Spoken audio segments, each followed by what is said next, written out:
This is TWiT. Well, and I remember in 2000 and, what was it, maybe 6, I suggested that Best Buy get better at engaging their audience and driving to retail, which is another category that you talk about. How are those two either collectively combined or separately doing as it relates to getting shareably?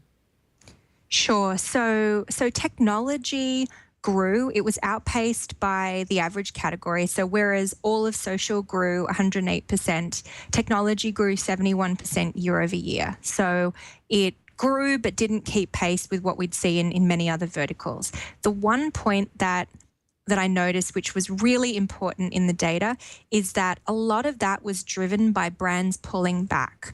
So there was a lot of conversation last year about whether people are going to continue with organic reach on Facebook and what to do.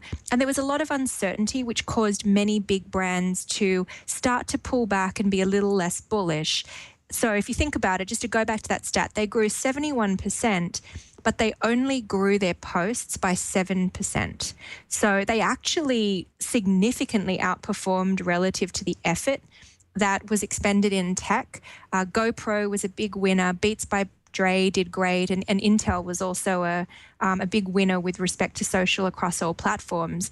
But I'd love to see some of these brands get back in the game and really commit to communicating socially, because even when there's a moment when things are uncertain, people are still there, consumers are still there, and therefore these big tech brands really do need to be there.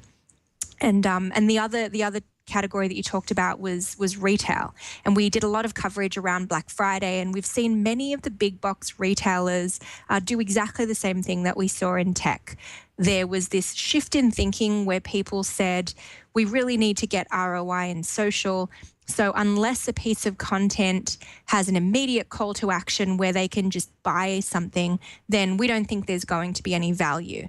And you saw the content shift from really relevant how-tos that might help someone in their home when you're a big box retailer to move towards these posts that were just like, here's a sale, click here, buy this, buy that.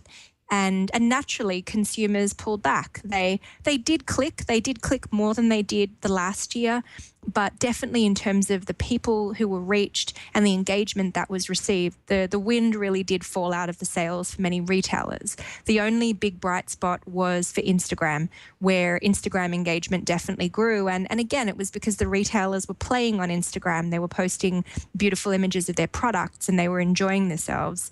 And therefore, people were enjoying themselves too.